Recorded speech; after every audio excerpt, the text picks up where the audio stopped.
Sejarah peradaban Islam kontemporer di Cina.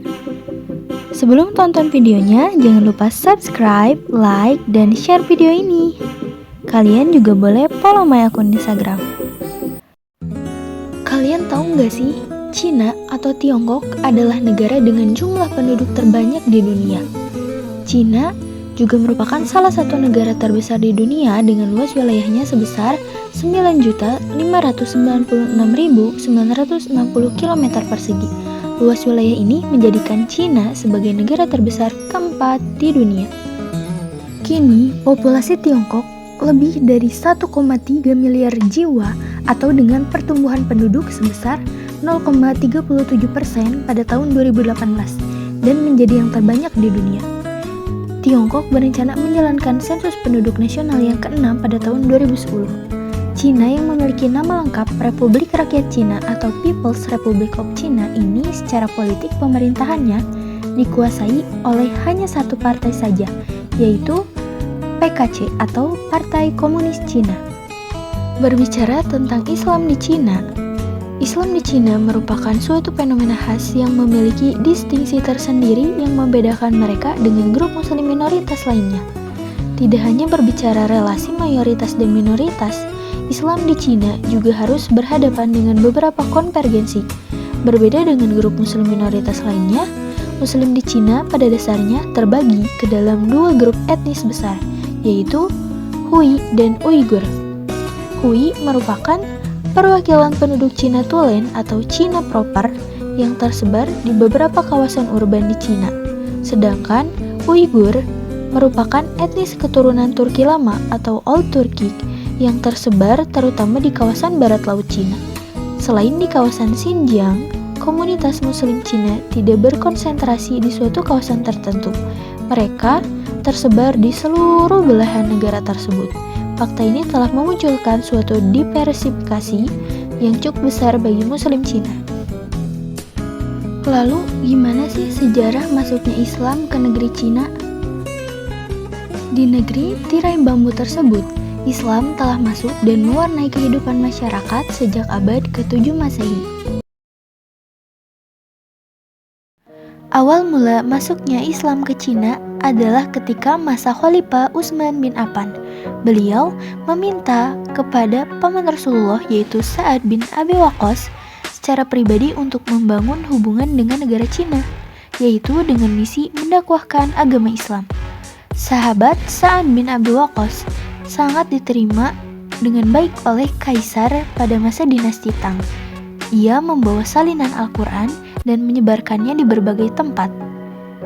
Cina mencapai kejayaan peradaban sehingga sangat mudah menerima Islam kala itu. Jejak-jejak peradaban Islam di Cina. Yang pertama ada Masjid Niuji.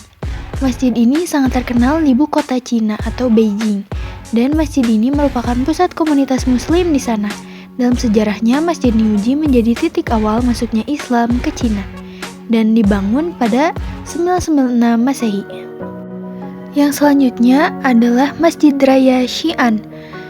Masjid ini terbilang unik karena bentuk bangunannya lebih menyerupai kuil dibandingkan dengan masjid. Keberadaan Muslim Cina di Xi'an memberikan nuansa tersendiri. Masjid Xi'an ini didirikan pada 742 Masehi, yaitu pada masa Kaisar Xuanzong dari dinasti Tang. Jejak peradaban Islam lainnya adalah adanya perkampungan Muslim di Cina. Komunitas Muslim Cina menetap sebagai suku minoritas. Perkampungan Muslim yang sudah ada sejak sekitar 1400 tahun yang lalu disebut sebagai Muslim Quarter atau Hui People Street. Selanjutnya adalah Masjid Huaisheng. Masjid ini adalah masjid yang pertama di Cina dan dibangun pada tahun 651 Masehi. Lalu di dekat masjid ini dibangun pula yaitu bangunan yang seperti gua dengan di dalamnya terdapat makam tokoh penting yaitu Sa'ad bin Abu Waqqas yang dimana merupakan sahabat dari Nabi Muhammad SAW yang datang ke Cina untuk mengajarkan agama Islam. Selanjutnya ada Masjid Guangta. Masjid ini terletak tidak jauh loh dari makam Abu Waqqas. Masjid ini merupakan masjid tertua di Guangzhou dan dibangun pada masa dinasti Tang, yaitu tepatnya pada 1300 tahun yang lalu. Masjid ini menjadi tempat beribadah bagi umat muslim di seluruh dunia.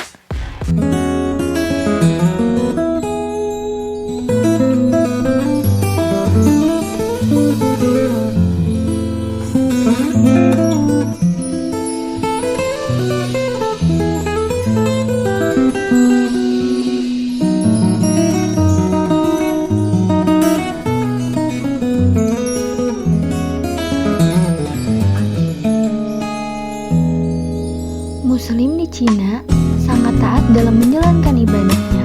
Bahkan di sejumlah daerah terdapat perkampungan Muslim loh. Di Cina juga terdapat beberapa suku bangsa yang beragama Islam, termasuk etnik Uighur, Uighur, Kazakh, Kirgiz, Tajik, Uzbek, Tatar, dan lain-lain.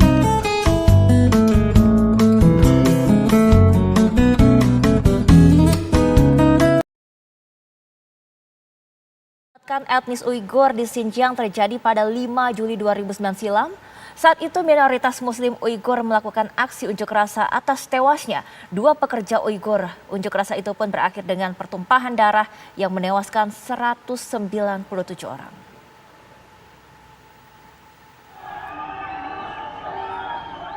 Inilah tragedi kekerasan etnis paling berdarah di Xinjiang dalam beberapa dekade terakhir. Berawal saat etnis Uighur menyerang etnis mayoritas Han di Urumqi pada 5 Juli 2009 silam, sebagai buntut atas tewasnya 2 pekerja Uighur di sebuah pabrik di Cina Selatan. Etnis Han di Urumqi kemudian melakukan pembalasan hingga terjadi pertumpahan darah. Kekerasan tersebut mengakibatkan 197 orang tewas, di mana mayoritas korban tewas adalah etnis Han. Selain menelan korban jiwa, sebanyak lebih dari 1.600 orang lainnya terluka. Pemerintah Cina langsung mengerahkan tentara dan polisi paramiliter ke Urumqi. Akses komunikasi di Xinjiang dibatasi, termasuk juga akses internet, sambungan telepon luar negeri, hingga pesan teks untuk membendung informasi terkait kekerasan etnis tersebut.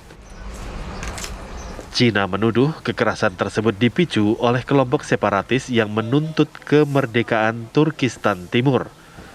Menyeret nama Rebia Kadir, seorang pengusaha sekaligus ketua Kongres Uighur Dunia yang tinggal di pengasingan di Amerika Serikat. Dalam sebuah jumpa pers di Washington DC, Amerika Serikat, Rebia membantah dirinya terlibat dalam kekerasan seperti yang dituduhkan pemerintah Cina. PBB menyebut Cina telah melakukan kejahatan kemanusiaan merujuk pada arsip tragedi tersebut. Masyarakat Islam di Cina mengalami pertumbuhan yang pesat, baik dari sisi jumlah, ekonomi, maupun aktivitas lainnya. Keberadaan mereka sangat mudah diketahui. Restoran halal sangat terjangkau dan tersebar di banyak tempat. Ada penanda khusus untuk memastikan itu adalah restoran halal, seperti ornamen khas Islam yang berwarna hijau, kaligrafi ayat Al-Quran, gambar masjid, penjual yang berpakaian muslim, dan lain-lain. Keseharian umat muslim di Cina pun bisa dikatakan sama seperti di negara kita.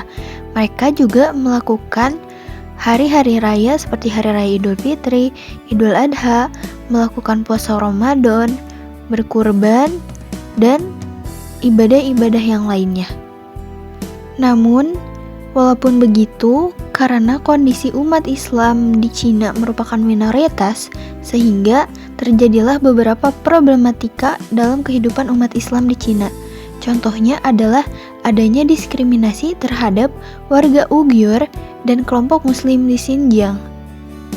Sebagaimana cuplikan berita pada tayangan sebelumnya, kita dapat melihat bagaimana pemerintahan Cina tampak melakukan diskriminasi terhadap warga Uighur sendiri. Cina telah membuat dan memperlakukan larangan di Xinjiang yang disebut sebagai sebuah kampanye melawan ekstremis Islam. Kebijakan itu termasuk melarang warga untuk memelihara janggut panjang dengan ukuran yang abnormal, penggunaan kerudung di ruang publik, dan menolak untuk menonton televisi pemerintah. Selama beberapa tahun terakhir, di wilayah Xinjiang terjadi kerusuhan berdarah seperti pada tayangan yang tadi. Pemerintah Cina menuduh kekerasan itu dilakukan oleh militan Islam dan separatis. Tetapi kelompok HAM mengatakan bahwa kerusuhan ini terjadi karena reaksi atas kebijakan dari Cina sendiri. Kemudian terdapat larangan yang mulai diberlakukan atau dilegalkan di Uyghur.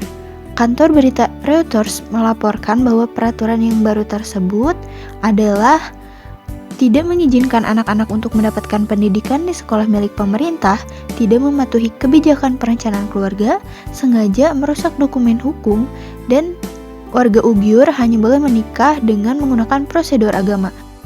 Peraturan itu juga menyebutkan bahwa pekerja di ruang publik seperti stasiun dan bandara wajib menghalangi masuk warga yang menggunakan pakaian menutup seluruh bagian tubuhnya termasuk wajah mereka atau memakai jilbab dan cadar. Para petugas ini juga diminta untuk melaporkan warga yang menggunakan pakaian tertutup atau jilbab kepada polisi. Larangan itu disetujui oleh anggota parlemen Xinjiang dan dipublikasikan dalam situs mereka. Otoritas Cina sebelumnya telah menerapkan kebijakan lain, termasuk pembatasan untuk menerbitkan paspor bagi orang Uyghur. Teman-teman semua, sejarah Islam kontemporer di Cina dipengaruhi oleh demografi dari negeri Cina sendiri. Serta masuknya Islam ke Cina memiliki banyak sekali teori yang berbeda-beda.